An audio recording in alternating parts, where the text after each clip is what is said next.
ঢাকার আকাশে বসন্তের পূর্ণিমা। কৃষ্ণচূড়া গাছগুলো যেন রক্ত লুকিয়ে রেখেছে পাতার আড়ালে। ডিপ্লোম্যাটিক পাড়ায় বাতাস ভারী হয়ে উঠেছে কূটনৈতিক হিসেব নিকেশে।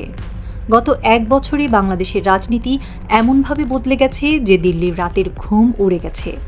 অথচ বছরখানেক আগেও বাংলাদেশে গণতন্ত্র ও ভোটাধিকার প্রশ্নে ভারত ছিল সম্পূর্ণ নির্বিকার। এখন সেই ভারতই যেন উদ্বিগ্ন হয়ে পড়েছে বাংলাদেশের রাজনৈতিক ভবিষ্যৎ নিয়ে। শুক্রবার ভারতের পররাষ্ট্র মন্ত্রণালয়ের মুখপাত্র রণধীর জয়সওয়াল ব্রিফিংয়ে বললেন, বাংলাদেশে অন্তর্ভুক্তিমূলক ও অংশগ্রহণমূলক নির্বাচন দেখতে চায় ভারত। কিন্তু বছরখানেক আগেও ভারত যখন শেখ হাসিনার নেতৃত্বে একতরফা নির্বাচন আয়োজনের বিষয়টি বাংলাদেশের অভ্যন্তরীণ বিষয় বলে এড়িয়ে গিয়েছিল, তখন এই হঠাৎ পরিবর্তন কেন? বিশ্লেষকরা বলছেন, শেখ হাসিনার বিদায়ের পর বদলে গেছে ভারতের হিসাব। 2024 সালের 7 জানুয়ারি শেখ হাসিনা যখন একতরফা নির্বাচনের মাধ্যমে ক্ষমতা ধরে রাখতে চাইছিলেন, তখন বিরোধীরা ভোট বর্জনের ঘোষণা দেয়। পুরো বিশ্বে সমালোচনার ঝড় উঠলেও ভারত ছিল নীরব। তাদের বক্তব্য ছিল এটি বাংলাদেশের অভ্যন্তরীণ বিষয়। কিন্তু শেখ হাসিনা ক্ষমতা হারানোর পর ভারত হঠাৎ করেই সক্রিয় হয়ে উঠেছে। বিশ্লেষকরা বলছেন, হাসিনা ছিলেন ভারতের সবচেয়ে নির্ভরযোগ্য মিত্র।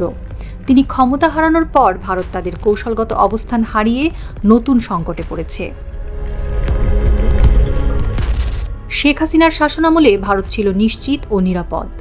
নিরাপত্তা, অর্থনীতি ও রাজনৈতিক সব দিকেই ভারত পেয়েছে ব্যাপক সুবিধা।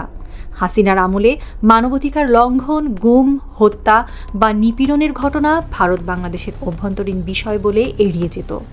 কিন্তু হাসিনা পতনের পর বাংলাদেশের সাধারণ মানুষের মধ্যে ভারত বিরোধী মনোভাব ব্যাপক বেড়েছে। ভারত এই বাস্তবতাকে এখন বড় ধরনের হুমকি হিসেবে দেখছে। শেখ হাসিনার পতনের পর বাংলাদেশের রাজনৈতিক বাস্তবতা দ্রুত বদলাচ্ছে। ভারতের জন্য এখন প্রধান চ্যালেঞ্জ নতুন রাজনৈতিক পরিবেশের সঙ্গে নিজেদের দ্রুত খাপ খাইয়ে নেওয়া। একদিকে হাসিনার সরকারের সঙ্গে ঘনিষ্ঠতার কারণে বাংলাদেশের জনগণের মধ্যে ভারতের প্রতি বিরূপ মনোভাব বৃদ্ধি পেয়েছে। অন্যদিকে নতুন নেতৃত্বের সামনে ভারত নির্ভরযোগ্যতার সংকটে পড়েছে। ভারত এখন সর্বোচ্চ চেষ্টা করছে বাংলাদেশে এমন কোনো রাজনৈতিক শক্তির সঙ্গে যোগাযোগ তৈরি করতে যা পুরোপুরি ভারত বিরোধী অবস্থান নেবে না। কিন্তু বাংলাদেশের নতুন রাজনৈতিক দল ও জোটগুলো এখন ভারতের সঙ্গে আগের মতো সম্পর্ক রাখতে আগ্রহী নয়। বরং বাংলাদেশের জনগণের বর্তমান মনোভাব বুঝতে পেরে নতুন নেতৃত্ব স্বাধীন পররাষ্ট্রনীতি গ্রহণের মাধ্যমে জনগণের সমর্থন ধরে রাখতে চাইছে। ফলে দিল্লি এখন বাংলাদেশের একাধিক রাজনৈতিক পক্ষের সঙ্গে গোপনে যোগাযোগের চেষ্টা করছে।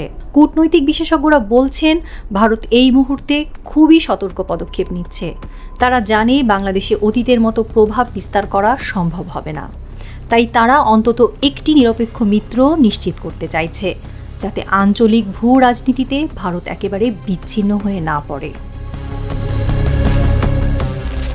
বাংলাদেশে ভারতের প্রভাব কমার সুযোগে দক্ষিণ এশিয়ায় চীনের উপস্থিতি দিন দিন বাড়ছে। অবকাঠামো থেকে শুরু করে সামরিক সহায়তা, সব ক্ষেত্রেই চীন এখন বাংলাদেশের কাছে নির্ভরযোগ্য সহযোগী।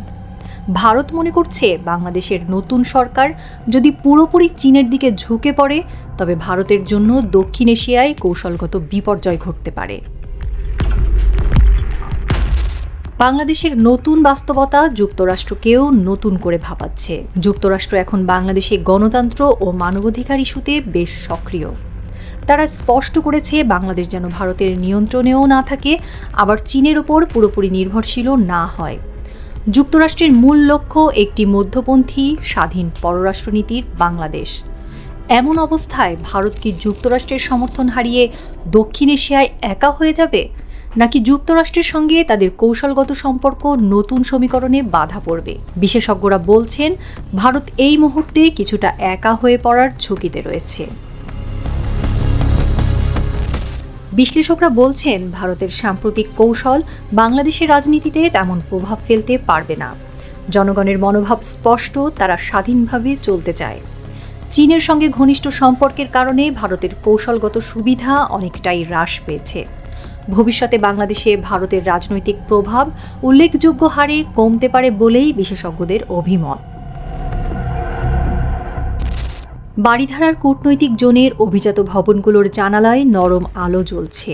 একজন প্রবীণ কূটনীতিক জানালার পাশে দাঁড়িয়ে আকাশের দিকে তাকিয়ে আছেন। বসন্তের বাতাসে কৃষ্ণচূড়ার পাপড়ি উড়ে যাচ্ছে। লাল রঙের ছোট ছোট ফুলের দল যেন অদৃশ্য কোনো সংকেত পাঠাচ্ছে। মোবাইল ফোনটি বেজে উঠল। স্ক্রিনে ভেসে উঠল ভারতের হাই কমিশন নামের ইনকামিং কল। কূটনীতিক ধীর হাতে ফোন তুললেন। ওপাশ থেকে গম্ভীর কণ্ঠস্বর। কী কথা হলো সেটা কেউ জানে না।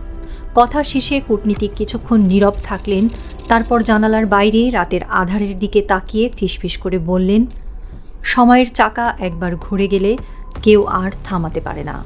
সময় বদলে গেছে। বাইরে কৃষ্ণচূড়ার লাল পাপড়ি বাতাসে উড়তে লাগলো, যেন প্রকৃতিও ভারতকে কিছু একটা বলতে চাইছে। সিকান্দার আবু জাফরের বিখ্যাত লাইনই হয়তো, তুমি আমার আকাশ থেকে সরাও তোমার ছায়া, তুমি বাংলা ছাড়ো।